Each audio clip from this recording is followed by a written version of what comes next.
For 8,000 years, a single plant fed empires. It grew in mountains where corn withered. It survived droughts that killed wheat. It nourished warriors, priests, and children across 3 continents. Then, in 1500, it was banned. Not because it failed, not because it poisoned, but because it succeeded too well at something the New World Order could not tolerate. Today, you've probably never tasted it. Most farmers don't grow it. Most governments don't promote it. And yet, quietly, in the margins of modern agriculture, it has refused to die. This is the story of Amaranth, the supergrain that survived genocide, outlasted empires, and might just hold answers to questions we're only now learning to ask. Amaranth is not a grass. That fact alone makes it strange. Wheat, rice, barley, oats, the crops that built civilizations, are all grasses. Their seeds are technically fruits. Their roots are shallow. Their survival depends on predictable rain.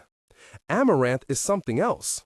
It belongs to a family of broadleaf plants that include spinach and beets. Its seeds are tiny, smaller than poppy seeds, but they number in the hundreds of thousands per plant. A single stalk, left to mature, can produce 500,000 seeds. The plant itself is architectural, tall, sometimes taller than a man, with broad leaves that catch morning dew and channel it toward the roots. The seed heads bloom in deep crimson or gold, cascading like frozen waterfalls. In sunlight, they seem to burn. The Maya called it Kes. The Aztecs called it Huautli. The Inca called it Quicha. Each name carried reverence. Each culture understood that this plant was not merely food, it was covenant. It grew where nothing else would, on terraced Andean slopes at altitudes that made Spanish horses stumble, in the volcanic soils of central Mexico where summer rains arrived late and left early, in the thin, rocky ground of the Yucatan where limestone drank water before roots could reach it. Amaranth didn't just survive these places, it thrived. And for 8 millennia, it fed the people who learned its rhythms. Era A, Ancient Civilization Era, 8000 BCE to 1500 CE. The first amaranth seeds were likely gathered, not planted. Around 8000 BCE, in the highlands of what is now Mexico, people began to notice a wild plant that produced abundant seed even in poor soil. They collected it. They scattered it near their dwellings.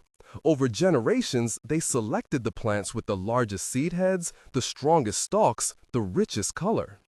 Domestication happened slowly, the way all great partnerships do.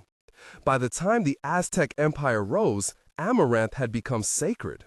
It was grown alongside maize and beans in the milpa system, an agricultural technique so sophisticated that modern agronomicists still study it. The 3 crops supported each other.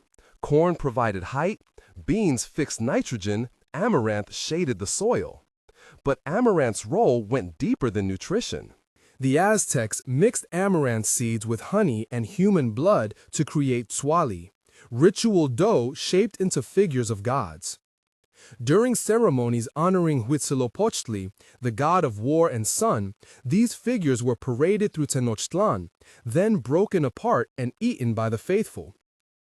It was communion. It was sacrifice made edible. It was the body of divinity, consumed to bring the people closer to cosmic order. The Spanish, when they arrived, saw something else entirely. They saw mockery of the Eucharist. They saw paganism encoded in agriculture. They saw a plant so deeply woven into indigenous religion that it could not be separated from the spiritual infrastructure they intended to dismantle. And so they made a decision that would echo for 5 centuries. Era B, Contact and Colonial Suppression, 1500s. In 1577, the Spanish crown issued a decree. The cultivation of amaranth was forbidden throughout New Spain. Fields were burned. Seed stores were destroyed. Farmers caught growing it faced punishment ranging from flogging to execution. This was not agricultural policy. This was cultural surgery. Hernan Cortés and the conquistadors who followed understood that you cannot conquer a people by force alone. You must also conquer their symbols, their rituals, their sense of continuity with the past. Amaranth was all three. By banning it, the Spanish did more than eliminate a crop. They severed a link between the indigenous peoples and their ancestors. They interrupted ceremonies that had structured time for generations. They forced populations dependent on amaranth to adopt European grains, wheat and barley, that required different soil, different water, different knowledge. The psychological impact was as devastating as the nutritional one. Wheat did not grow well in the high valleys of Mexico.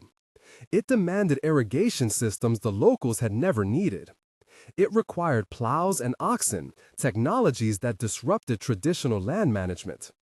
And it came with a new calendar, a new set of holy days, a new cosmology that positioned European Christianity at the center of meaning. Amaranth, by contrast, had always been local. It asked nothing the land could not provide. It fit into systems refined over millennia. Its absence created hunger, but more than that, it created forgetting. Children born after the ban grew up without the taste of alegría, the traditional amaranth candy. They did not witness the ceremonies their grandparents had known. They learned Spanish prayers instead of Nahuatl ones, wheat bread instead of amaranth cakes. Within 2 generations, amaranth began to fade from collective memory. But in the mountains, in the villages too remote for Spanish administrators to monitor closely, something else happened. Era C, survival phase. Resistance took the form of seeds hidden in clay pots. Indigenous farmers, forbidden to grow amaranth openly, planted it in secret, tucked between rows of maize, scattered along forest edges, cultivated in small plots far from roads. They passed seeds hand to hand, wrapped in cloth, buried in walls. The plant itself seems to conspire in its own survival. Amaranth is exceptionally hardy. It tolerates neglect. It reseeds aggressively. A single forgotten plant, left to mature in a hidden corner, could scatter enough seeds to regenerate a field the following year. And so, while colonial records declared amaranth eradicated, it endured. In the highlands of Puebla, in the valleys of Oaxaca, and the terraced fields of Peru and Bolivia, small communities kept the knowledge alive. They grew it not for markets, but for themselves. They ate it as their ancestors had, popped like popcorn, ground into flour, mixed with honey. They remembered. By the 20th century, amaranth had become invisible to the global food system. It appeared in no international commodities reports. No agricultural ministries promoted it. No multinational seed companies cataloged it. But it had not disappeared. It has simply retreated, waiting, as resilient things do, for conditions to change. What makes amaranth remarkable is not folklore. It is biochemistry. Amaranth seeds contain between 13 and 19% protein, comparable to wheat, superior to rice and corn. But the composition of that protein is what matters. Most grains are deficient in lysine, an essential amino acid that humans cannot synthesize and must obtain from food. Amaranth contains lysine in abundance. It also contains high levels of methionine and cysteine, amino acids often lacking in legume-heavy diets. This means amaranth approaches what nutritionists call a complete protein, a rare trait among plant foods. The seeds are also dense with minerals. 1 cup of cooked amaranth provides 29% of the daily recommended intake of iron, 12% of calcium, 38% of magnesium. These are not trivial numbers. In populations suffering from anemia or calcium deficiency, amaranth offers tangible intervention. But perhaps its most extraordinary trait is resilience. Amaranth employs a photosynthetic pathway called C4 carbon fixation, a mechanism also used by corn and sugarcane. This allows it to photosynthesize efficiently, even in high heat and low water conditions. Where wheat begins to wilt at 35 degrees, amaranth continues growing at 40 degrees. Its roots can extend 2 meters deep, accessing water reservoirs beyond the reach of shallow-rooted grains. It thrives in marginal soils, acidic, saline, nutrient-poor, that would stunt conventional crops. In short, amaranth is designed for adversity. And adversity is precisely what modern agriculture increasingly faces. If amaranth is so nutritious and resilient, why don't we eat it? The answer lies not in the plant, but in the systems we have built around food production. Modern industrial agriculture is optimized for uniformity. Combines, harvesters, and processing equipment are calibrated for specific seed sizes, moisture contents, and ripening schedules. Wheat seeds are uniform. Rice grains mature predictably. Soybeans can be harvested mechanically with minimal waste. Amaranth defies these expectations. Its seeds are minuscule, roughly 1 millimeter in diameter. Standard harvesting equipment, designed for larger grains, struggles to collect them efficiently. The seed heads shatter easily when ripe, scattering seeds onto the ground before machinery can capture them. And because amaranth plants mature at slightly different rates, even within the same field, timing the harvest becomes a gamble. Storage presents another challenge.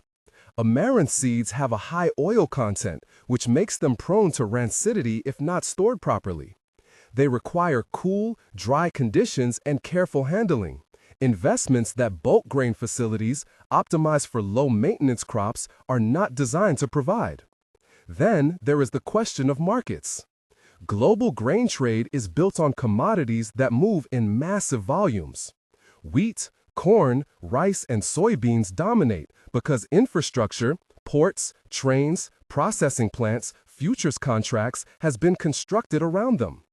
Introducing a new grain requires not just farming it, but building entire supply chains. For amaranth, those chains do not exist at scale. There is no villain in this story, no conspiracy to suppress amaranth. Only the accumulated weight of infrastructure, habit, and economic incentive, all of which favor the familiar over the unfamiliar, the scalable over the exceptional. And so, amaranth remains niche. It is grown by small farmers in Mexico, Peru, and Bolivia. It appears in health food stores in wealthy nations, sold at premium prices. It is studied in university agricultural departments as a crop of the future. But it is not today feeding the world. Not yet. The climate is changing. Droughts are intensifying. Growing seasons are shifting. Regions that once reliably produced wheat and rice are becoming unreliable. And in this new reality, amaranth is being rediscovered. Agricultural researchers in India have begun trials of amaranth in regions facing water scarcity. In East Africa, where maize crops increasingly fail due to erratic rainfall, amaranth is being introduced as a drought-tolerant alternative. In the southwestern United States, where the Colorado River is dwindling, some farmers are experimenting with amaranth as a low-water grain option. The plant that survived suppression is now being called upon to survive something larger, a planetary recalibration of where and how we grow food. Its virtues, ignored for centuries, have become urgent. Heat tolerance, water efficiency, nutritional density.